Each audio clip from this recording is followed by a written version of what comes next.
Welcome to the podcast where we sit down with some of London's most influential voices in interior design. I am your host, Imke de Toy, and today I'm joined by Paul Langston, founder of Paul Langston Interiors, a London and Essex-based design studio renowned for creating bespoke luxury residential and commercial interiors that blend architectural clarity with bold material statements and rich emotional storytelling. With roots in the music and events world, Paul has a rare talent for crafting interiors that don't just look exquisite, but feel alive, capturing rhythm, atmosphere, and light in every space. As an accredited member of the British Institute of Interior Design and a multi-award-winning designer with accolades including the GP and J. Baker Award for Best Fabric Design, Living Etc's Creative Contemporary Design Award, and recognition as a finalist at the SBID International Design Awards in 2024, Paul continues to redefine what it means to be a luxury interior designer here in London. Paul, welcome. It is absolutely lovely to have you here today. It's great to be here. Thank you for asking me to join you. It's an absolute pleasure, and we look forward to our discussion today. So, Paul, before we get into the finer details of your beautiful projects, I'd love to begin with something that really captures your design philosophy, getting to know the designer behind the studio a little bit. You said before that a great space has rhythm. When you begin a new home or a commercial project, what is the first rhythm you look for? Well, I think rhythm is sort of all encompassing, really. It's talking about the visual flow that guides the eye through the space. So if you put together a scheme that's carefully considered, the result should give a rhythm, really, which is a sense of continuity, repetition, and harmony that makes a room feel cohesive and intentional. So it's kind of like the beat or the tempo of the interior. It's what makes the space feel balanced and alive and connected. And that's, there's various ingredients that pull that together. You're looking at, talking about repetition, that's sort of recurring elements in the scheme. So, colors, shapes, lines and textures to give a sense of unity, to pull it all together. For example, in our Epping project at the moment, just as a very simple example, we're using a lot of black metal detailing. The client likes this sort of light industrial look, more contemporary, clean lined, but sort of very light industrial look. So that's following through cabinetry door handles, light fittings, furniture framing, that kind of stuff. But you're also balancing it with other ingredients like contrast in the space. So alternating between opposites in a sort of kind of an undulating rhythm, if you like. So between light and dark, smooth, rough, curved and angular. So that sort of adds a kind of visual energy of its own, really, and stops the scheme feeling too bland or monotonous because you've got that rolling rhythm between the contrasts. Or transitional visual design as well is another sort of ingredient there in terms of the flow and the rhythm.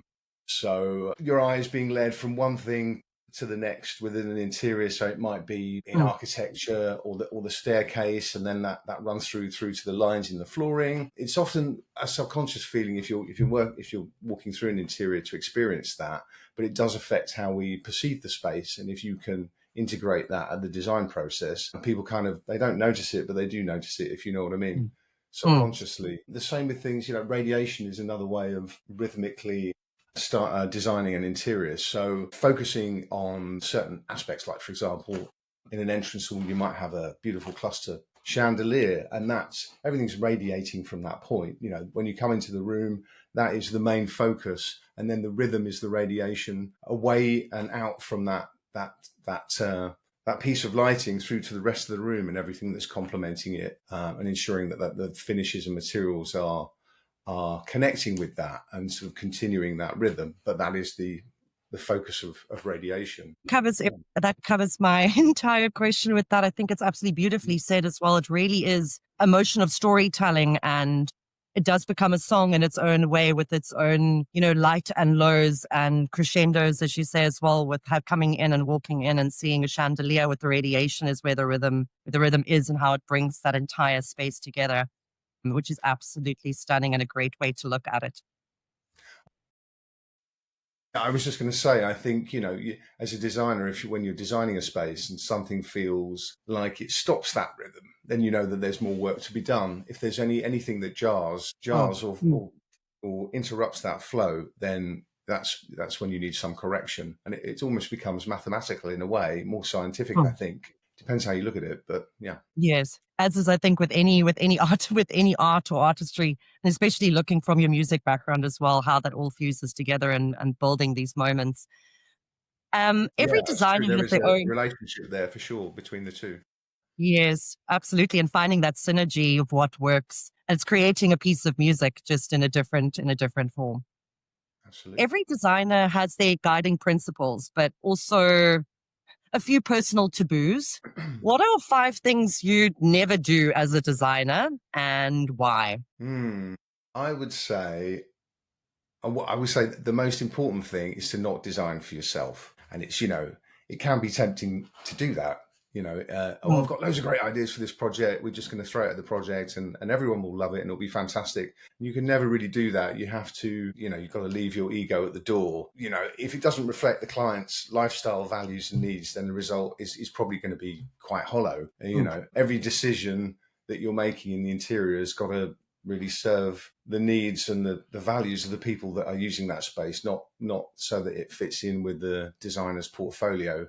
But it's not to say that, I don't have ideas to bring to the table that the client might not have thought about, but it's very important to focus on what they want. And, in the early stages of the project, that is something that I drive really hard to do, is to explore with the client what it is that they really appreciate and what they like and what they're trying to achieve in their interior, so that we can create their vision. But I'm quite collaborative like that. Every designer's got their angle, and another designer will go in and say, "This is how we're going to do it. I think you need these colors, these finishes, these materials, these furniture suppliers, and that's the route that we're going to go down." mm. But I tend to be a bit more collaborative.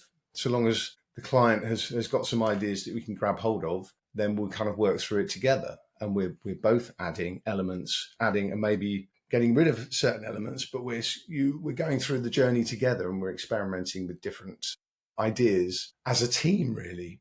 And so I'm not telling them what they should have or shouldn't have. I'm much happier with a client who brings ideas to the table straight away, rather than having a client who doesn't know what they Mm. want, because that's very difficult to navigate Course. if you haven't got anything to pin your concept off or a direction to go down. There's so much choice out there. But yeah, that's my number one, I think, is to make sure that I design for the client and not for myself. Another one is never to assume or leave anything to chance. And I suppose that sounds obvious. When you're in the throes of putting a scheme together, it's easy to go, yeah, that's clear enough, or they know what I mean. If you're producing a design that has to be interpreted not only by the client but by the builder or the electrician or the cabinet maker, it's over specify almost, rather than don't give Mm. them enough information, because if anything's open to misinterpretation, you're at risk of not delivering what you've told the client you're going to deliver. And I'm very visual in that respect. So if I'm going to put together a concept for furniture or for lighting or whatever it might be, I really try and then put together as much as I can to describe that and just show it with a style reference, but also with a technical drawing, but also with a Mm. rendered model. And let's get materials and finishes in there, and don't leave anything to chance, and make sure that there's no assumptions left for anyone to misinterpret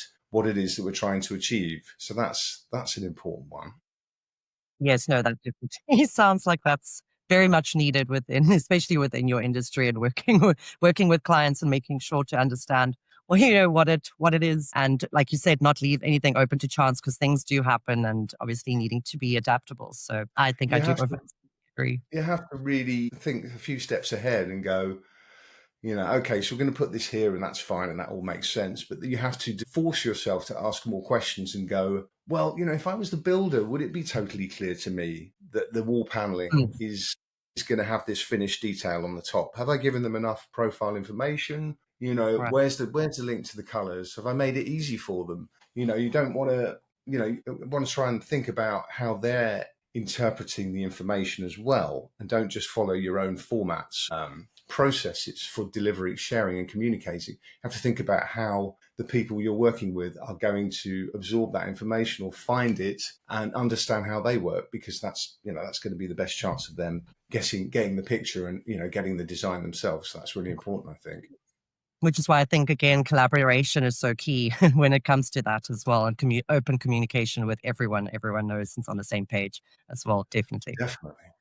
Another one is, I would say, function. Things can look beautiful, but if they don't work, they're not really delivering. They look fantastic in the photo shoot. The Yes, client loves them on the first day when they step in there. But yes, then if they're not really fit for purpose, and there's a style over substance, then that can be a disaster, of course, in the longer term. So mm, you know, like a stunning kitchen that's awkward to cook in, or a living room that can't comfortably seat the whole family when they're having a big party, and that's a failure of design. So mm. form must follow function, and getting that balance right. But at the same time, it doesn't mean it's a balance, isn't it? Because you want something to be practical, usable, workable. Maybe it's a family where they've got young kids or they've got pets, and it needs to be Absolutely. more hard-wearing materials, but they still need to look beautiful and feel good. So it's not trading one off against the other. It's making sure that both are achieved. To never ignore function, I think, is really, really important. Don't go for something that looks beautiful at the expense of it perhaps not working, not quite fitting a Yeah. practical brief. Yeah, I think that's a very good one. How many have we done? How many would you like? I think we did Oh, three. I've got another one. Trends. So trends is well. In fact, the clients as well. The clients will say, "Oh wow, let's color drench the entire house. It's going to be fantastic." And you think, "Well, yeah, it will look great today. It really will." Covering Mm, everything in the same paint color on the ceilings and skirtings and walls and everything. But I have to sort of say, well, how will you feel about this in 2 years' time? Will you feel happy about this decision? Because it's quite a major undertaking if you wanted to change that. So, yes. it's sort of adopting, considering, and bringing on some of the trends that are going on, Mm. but then discussing it with the client and going, how do you feel about this in the long term? You're doing a whole house makeover now. Do you still want a pink kitchen or whatever it might be in a few years? Yes. And sometimes it might be. Usually, it's a case of, not always actually, but sometimes it's a case of adopting some of the bolder trends in the accents. So, it might be soft Mm. furnishings or art, or maybe decorative light fittings and stuff like that, rather than the sort of core materials of the property. So that way you can switch them in and out more Absolutely. successfully over time. But if you're going to go bold everywhere, you've got to be sure that if you want to go in a certain specific direction all over, you've got to be sure that you're happy to endure that or live with that in the longer For a long term. period of time, of course. Yeah. So I never rely solely on trends. It's usually a balance of the two, I would say, all Okay. things considered, or at least informing the client. And if they still want to go for it, then that's great. But just making them aware that or just checking that what they want now is something that they're going to want tomorrow or the day after. Yes, of course, or 5 years down the line. Yeah, Yeah. exactly. And I should have put this one much closer to the top, Mm, actually. But lighting is, even in the smallest room or the tiniest mm. little project, lighting should never be ignored. I think is absolutely key to showing off everything else that you've done in that space, to making the furniture Yes, look its best, creating an environment that's adaptable for different types of events. If it's a leisure space, lighting is employed very differently in the middle of the day for a lunch than it would be for an evening meal, for example. So, lighting is of course. really crucial in terms of layering and considering how to illuminate that room, depending on how you're using it, what time of day you're using it, and to show off all the lovely things that you put into it. All Yes, the art, the furniture, the finishes, the materials, maybe highlighting textures or fabrics. So lighting is something that we spend a lot of time on in my practice, mm, and it's usually one of the things that I put near the top. And surprisingly, a number of clients who are kind of putting it at the end. I guess it's just a logical thing that's the final thing, almost with art and accessories. But actually, it mm, should be, I think, one of the very first things that's considered. And of course, if you're doing a renovation or refurbishment, you need to mm, think about those things, that element early, because of wiring and the technology. And of course. increasingly we don't want lighting that's on display. We want lighting that's clever, intelligent, layered, but that actually when it's not on, you don't see it, unless it's Mm. a structural a statement piece like a chandelier Yes. or a decorative lamp. But more and more clients are asking us to hide lumières, and hide treatments so that Okay. really you're Mm. only visible when you're using them. So lighting is a really important one. So I would say never neglect lighting, even in the smallest design, smallest scheme. Actually, also really agree with that one as well. I also find lighting determines your mood as well, and Yeah. obviously adds to that storytelling. And every space with a different sort of lighting gives a different atmosphere and a different mood, tells a different look, goes within the different aesthetic as well within those spaces. So I would absolutely agree with that as well. And obviously we see that within your work as well, that lighting is a very, very big factor you take into consideration with working within your projects and within your designs. Many people still see interior design as purely aesthetic, but you often speak about context and story, taking now from thinking about all these things that we need to take into consideration. How do you ensure a space still feels human in the age of perfection and Pinterest boards? Yeah, that's an interesting question, isn't it?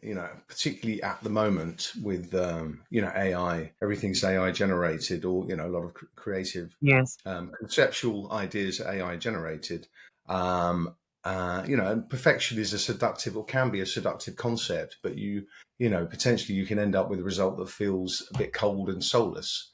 So I Yes. think our job is to create something that feels real, authentic, that can be lived in, not just looked at. If you know what I mean. Or, Point having a show home if you want to actually be able to use it and enjoy it and relax in it mm, and live in it. And so I try to take an empathetic approach to design something that's authentic. And if you are tuned into the needs of the client, then it helps me understand how to design the space in a more human way, I suppose. mm, How are they using the space?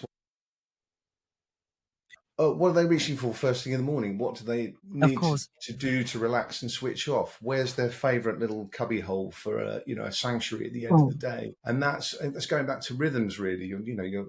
These are rhythms of daily life when you're living in a place, and we have to translate those rhythms into a physical environment that supports the mm. homeowner's experience. And I Yes. think imperfections they show heart and soul. Like the warmth of a They're beautiful in some way as well. I mean, it brings out also the different uniqueness of every person as well. It brings out that human side of the spaces that you are creating as well. Definitely, you don't have to have everything. Doesn't have to be symmetrical. Asymmetry is a beautiful thing.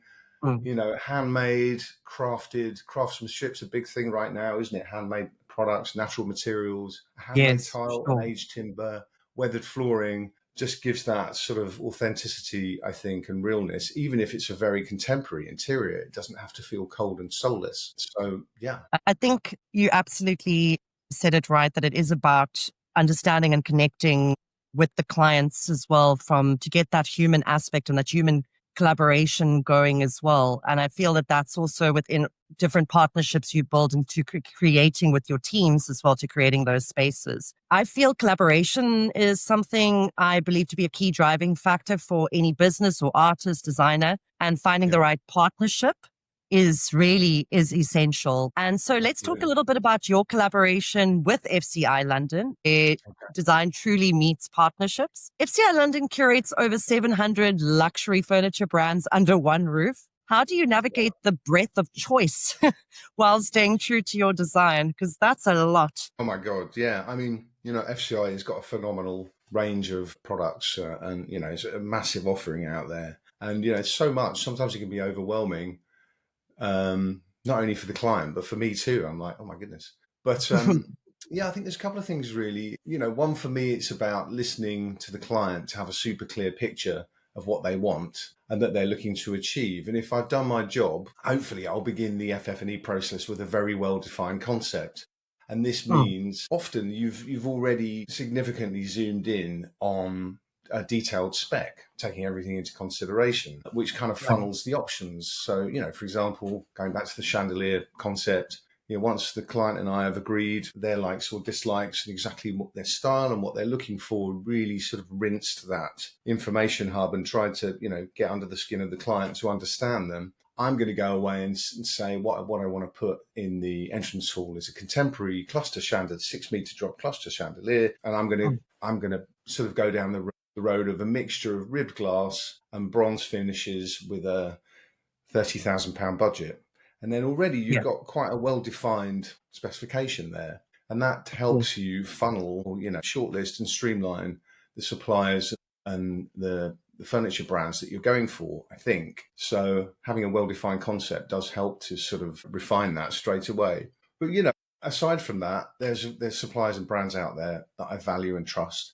And naturally, of course, you will navigate towards them when Of you're specifying. And of course, the client's got favorite brands as well, where they like shop and, what they've already got in their home. So that helps to sort of, drill down. It does help having, so, with FCI, it does help having so much under one roof. It's such a massive showroom that it creates more of a, not a one-stop shop does not sound very elegant or sophisticated. But you know what I mean? You got one company who are representing so many amazing brands that there's a single destination for myself and later on for the client to source maybe sometimes Yes. for the Hillwood Grove project.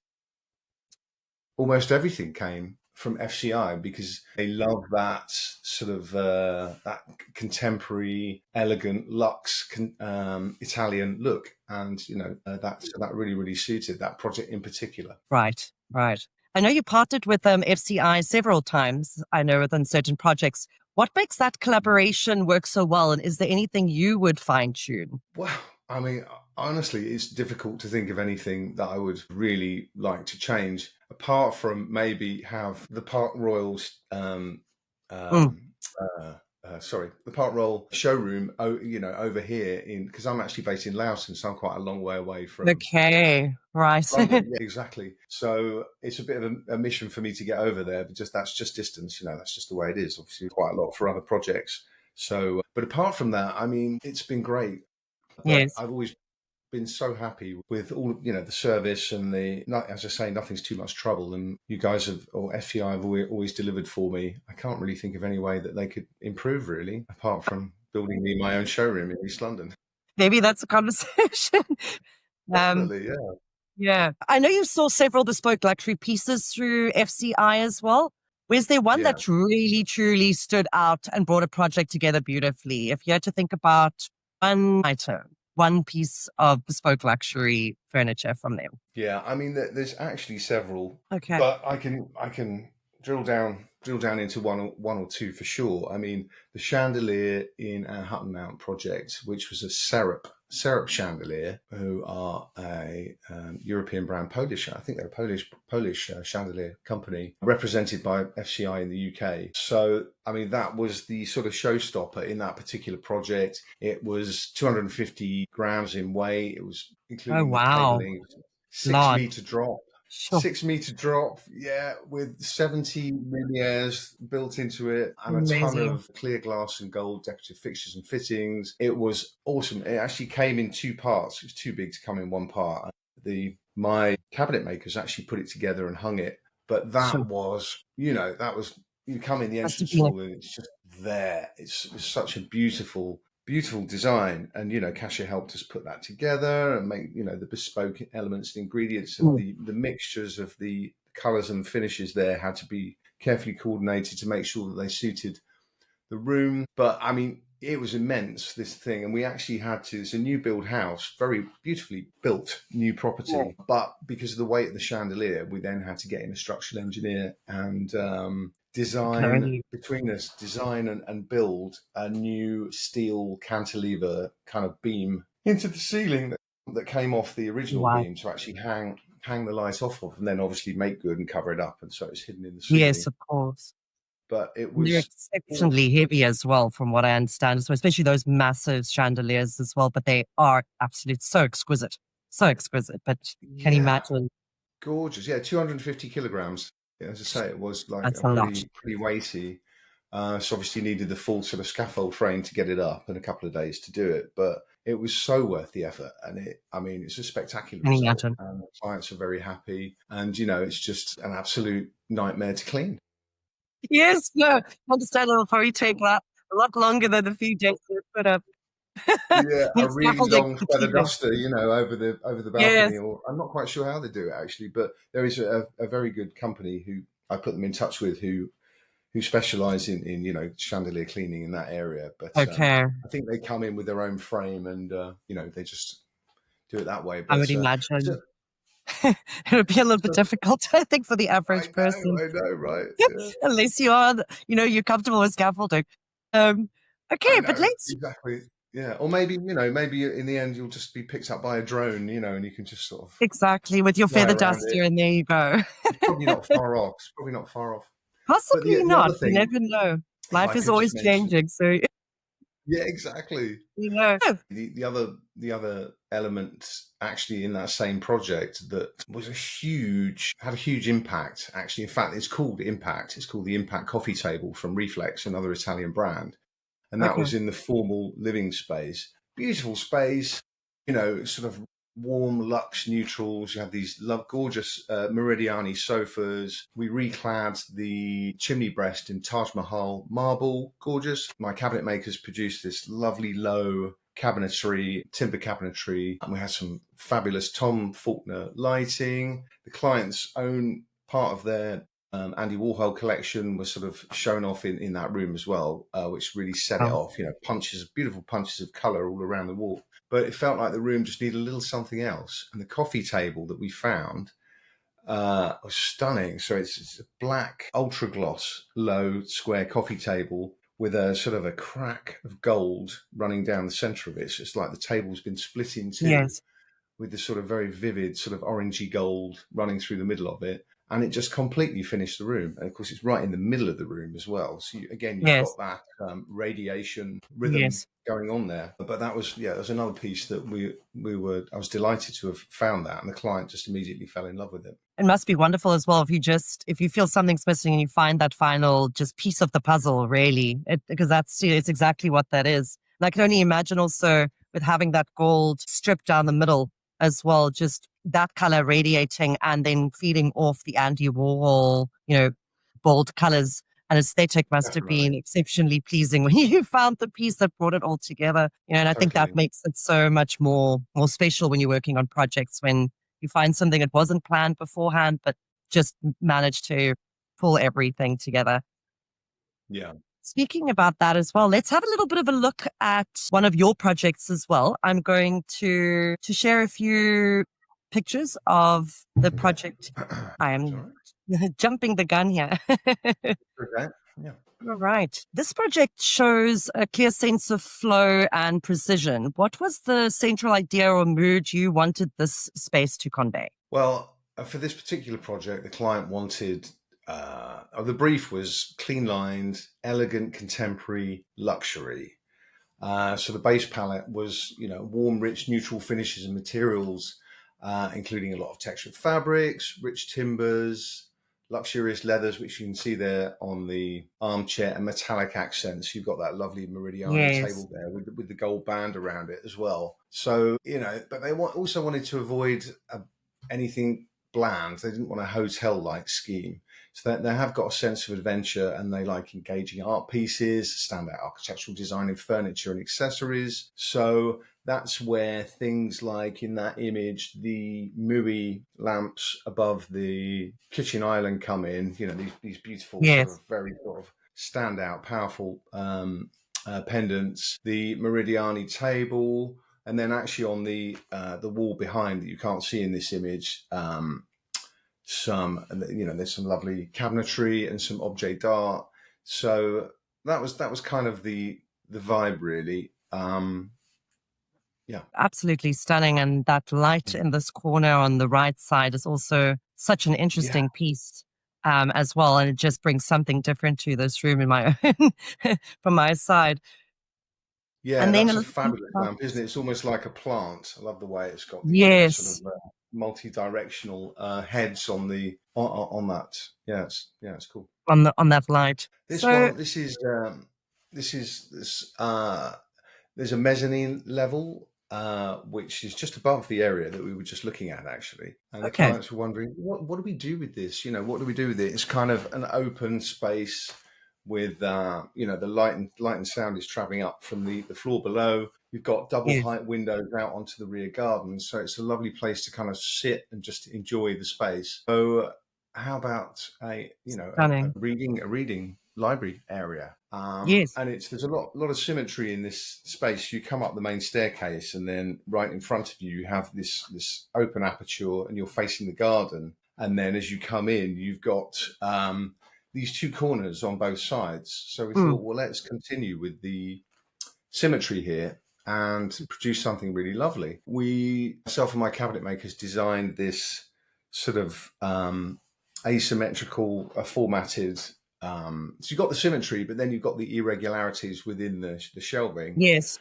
to break it up in a lovely dark wood there, all internally lit. So you've got all the lighting is every shelf is illuminated, fully illuminated and dimmed, just for beautiful objects, art pieces or literature, and then these stunning pair of chairs Yes, from. they're There's gorgeous. actually, yeah, thank you.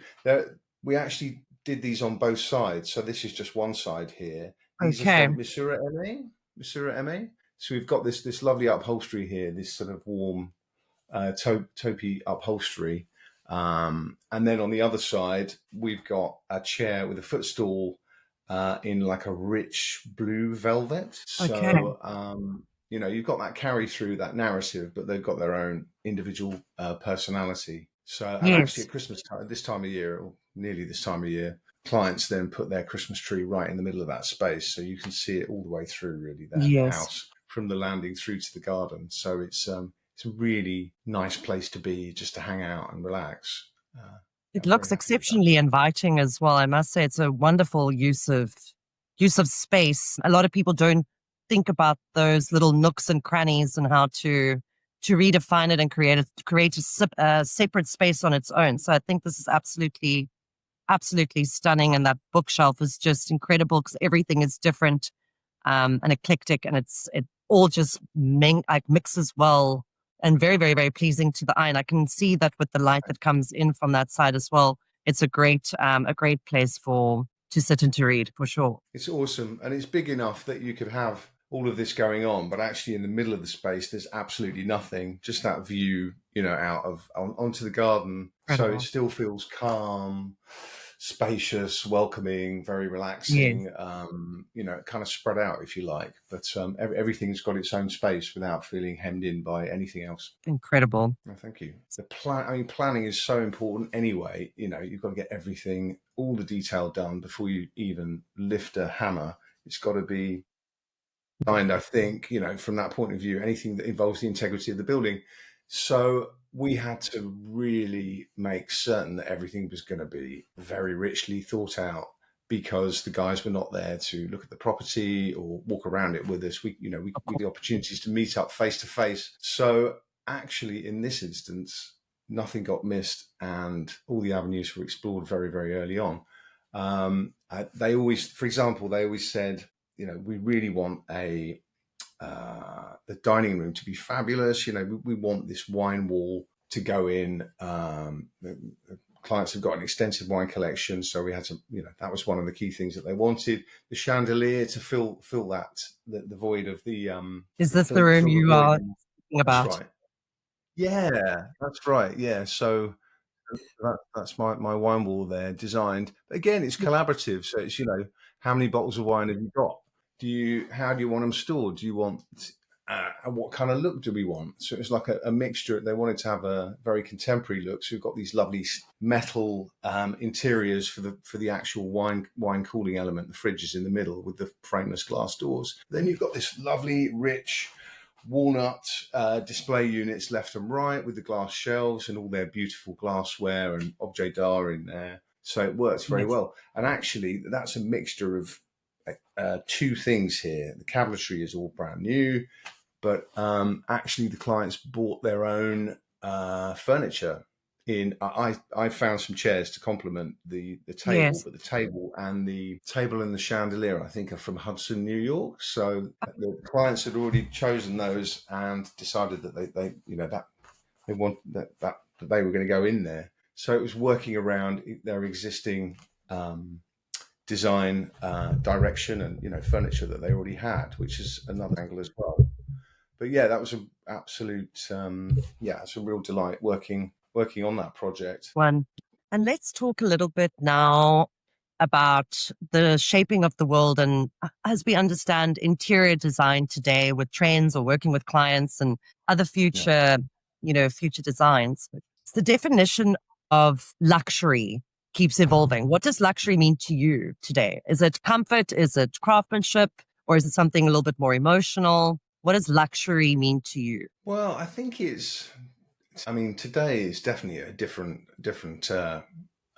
interpretation. I mean, I think it's evolved beyond the old idea of expensive finishes and grand gestures. It's now much more about experiences, emotion, authenticity, more about how space makes you feel rather than maybe how much it costs or how expensive it feels. I think a lot of people like the idea of an understated scheme now rather than something being opulent. So restraint in the reflection of materials that age beautifully and in craftsmanship that you can feel, but you don't necessarily need to shout about.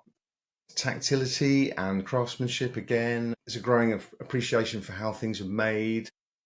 Yes, I think, people are looking at the emotion of the materials and the substance of the property itself, of of course. the room itself. Natural materials are, widely used. Of course, you've got that honest, earthy flavor and vibe. It doesn't mean it has to be a rustic scheme. It's just about getting down into the integrity of the materials and the finishes, really. And that's what people Yes. are looking for. And sort of that true essence that you're trying to look and to find, and what obviously luxury means different things to so many different people as well. Yeah. So it's really, I think, as you were saying, getting down to, the nitty gritty parts of what that is. And definitely I can see it coming through in craftsmanship, as you were saying as well. Anything handmade, what has gone in there, what the uniqueness is within that. And speaking a little bit about trends, are there any trends or client behaviors that you believe are quite stifling creativity, but no one in the industry really wants to admit it? Well, at the moment with, social media and whatnot, there's this sort of cult of visual perfection, Yeah, isn't there? We're all looking absolutely. and absorbing stuff, and it's like, oh my God, algorithms through those mediums are, rather than sort of broadening and expanding what we are each individually looking at, actually kind of reducing them in a way. Algorithms are saying, you Cool. like this, we'll show you more of this. And it's kind of driving a more funneled sort Mm, of approach to presenting ideas, which is a bit of a shame, really. And every room begins to look like a definitely. variation of a trending image. Yes, And maybe it's tempting them for designers to sort of design based on that and the photograph, not the experience. And you've got a room that becomes a stage that's kind of flawless but soulless, and that's a shame, really. yes, And it's almost like a contrast, isn't it, or a juxtaposition, because AI is delivering some wildly crazy and fantastic designs at the same time yes, it does. in terms of conceptual designs, but I'm not sure how much that's translating across to real interiors. Yeah, So understand. that algorithm, I can't say the word.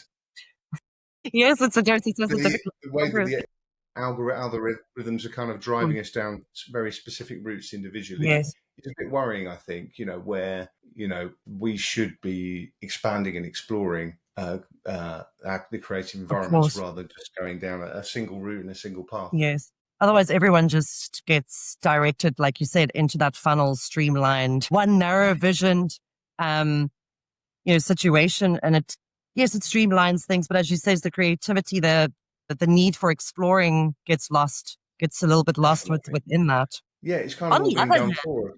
yes, It's kind of all being done for us, isn't it? And then your decision making is being made for you based on that algorithm. Whereas we all need to break out of that. Actually, break out of our own algorithmic comfort zone. I think actually, I really like that, the algorithmic comfort zone. I I think said that it is so that time. I got it right. good. You did.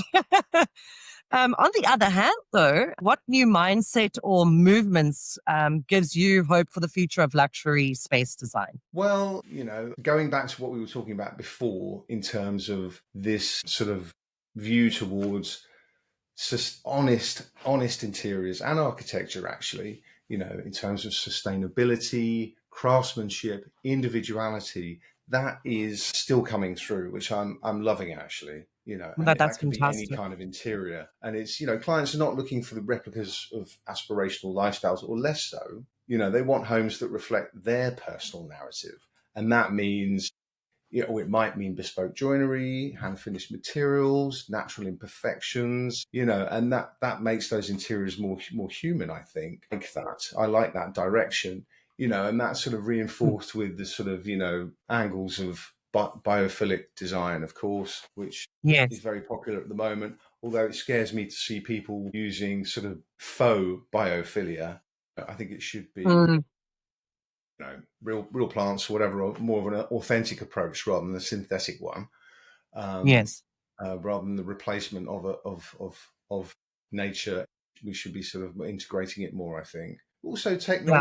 technology used to be very much on show in interiors, and now it's incredibly important, but it's more hidden. It's much more subtle. It's hidden, seamless, intuitive. Yes. And that will only continue, I think. And that's great, because we don't always want to look at massive, great big speakers or see the lumières of lights, or, look at media equipment. We're much cleverer now at, Mm, having hidden speakers, for example, lighting, which is only visible when the lumiere is turned on, clever storage solutions where all the media equipment is very nicely tidied away. So yeah, technology's got much better at being there in interior, but actually mm. not being noticed, and that's As you were saying, not so noticed, and for sure. consistently reminding you that it's there all the time, being able to have it. And I think that's a great movement as well, using AI and using technology in sort of a different form, in a different way. Some Exactly. say, though, that AI will make the creative process faster. Others feel could remove the soul from design. Where do you stand on Mm. that balance between efficiency and emotion? Because it's quite a conversation at the moment, I find, since AI and Isn't it? technology is such an integral part in our daily lives, and it's constantly growing. And it Yeah. is an interesting conversation. Yeah. I mean, I think it is a bit of a balance, isn't it, really? I think we've all got to embrace it, because it's not going away. This is what's happening. So we've got to embrace it, and we've got to use it in a way that complements us. That works for us, really. Absolutely. I do use AI quite a lot, particularly from a visual perspective already, and I find it incredibly useful. But what I'm usually doing is interpreting or reinterpreting my own ideas. So, you're in the Okay. conceptual stage of a project, and I'll put drawings together based on ideas that I know the client is looking for. And then you'll bring AI in to perhaps look at it from a different perspective, or add another viewpoint to it, or, visually or Yes. intelligently look at it from a different angle. So you're still starting off with your own ideas and with your client's ideas, but in the way that you would use any other tool, you are Of employing it course. to develop that concept, and that can Yes. really, really help. And actually, it elevates my proposition as a designer to the client, Yes. because I'm giving them more, and also it communicates the design better, usually. So rather than a sketch or a style reference, an independent style reference to give an idea of, Mm, of what we're trying to create, of now course. efficiently and quickly we can actually, I can put together a SketchUp model, and a black and white SketchUp model, and AI can come in and fully render it very, very quickly with some prompts from me in terms of the materials and finishes that we need to explore,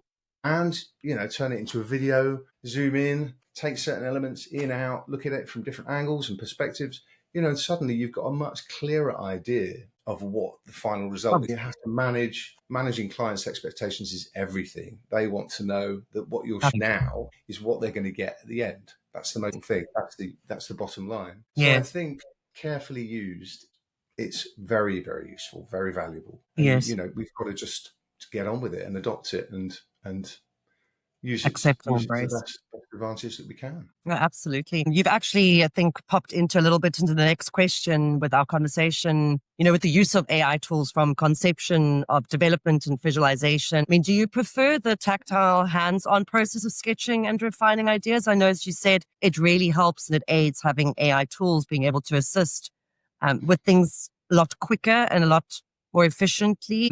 As you said, there are great tools that are being used, but do you prefer the tactile hands-on processes still? I've always been quite a technical Okay. interior designer. I mean, I love all aspects of it, but I do love the technical side of things. I love to space plan. I love to design furniture. I love lighting design.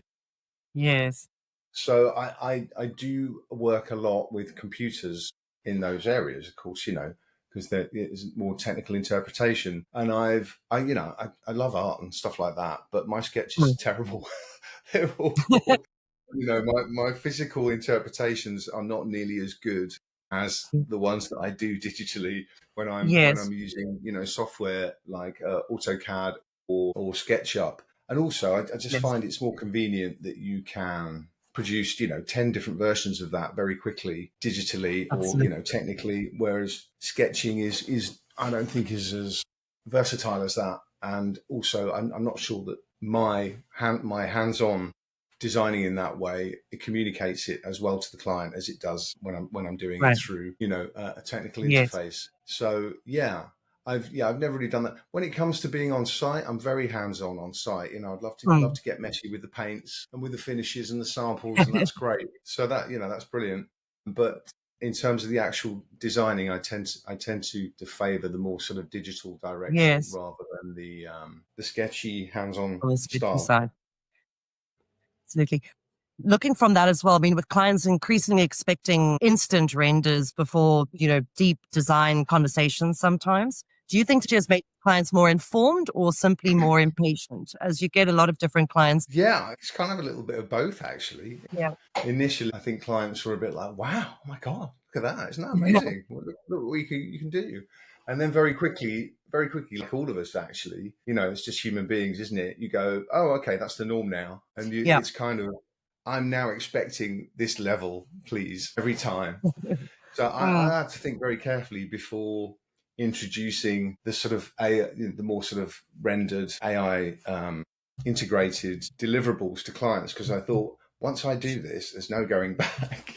This is once you Yes. put this in front of them, you've got to know that you're going to be able to deliver it each time. So I did experiment for quite a while to make sure that what I was able to Okay. produce was good enough and accurate enough to Yes. actually now become part of your Absolutely. offering, I suppose, and Yes. I think they do now. They do expect it because you can't go back.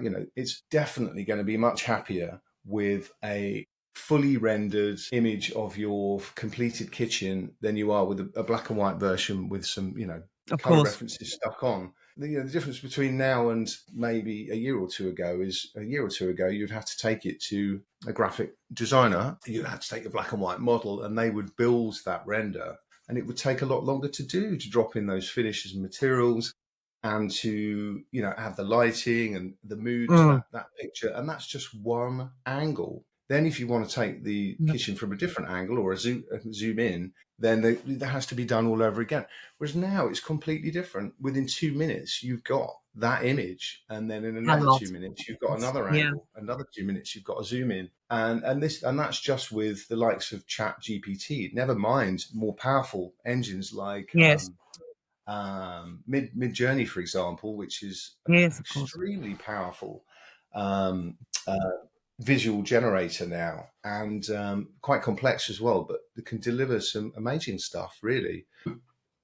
Yeah, it has been a bit of both, but I think now this is becoming more of the norm, that is the expectation of delivery, I think. Can you imagine that's quite a lot of pressure as well sometimes, especially if someone finds something. I think it's what you mentioned earlier in our conversation as well. Don't leave anything, by chance as well, and really understanding what the client wants, being open and honest about it, as you said, because you can receive gorgeous rendered image from something. And if that is not something that can be done in real time Yeah. and to be expected and to be executed, can I understand it? it's quite a bit of a challenge for designers at the moment to, as you said, level up to the expectations of the clients, since everyone is so used to the norm of AI and what is out there and what's to offer. So with that, I would like to say thank you so much for today, Paul. I can't thank you enough for joining me and for giving us such a personal look into your journey. And it's been so wonderful chatting to you and finding out what inspires you and ticks, and for sharing your project as well, that we got to see some absolutely stunning pieces. Thank you so much for sharing that with us today. And thank you for bringing the unique perspective you bring to every project. And we really look forward to see what you do coming up as well. And to all our listeners and watchers out there, thank you for tuning in to the FCI London podcast. Keep following, keep designing, and we look forward to welcome you back for more insights from London's most influential luxury interior designers. Goodbye. Goodbye.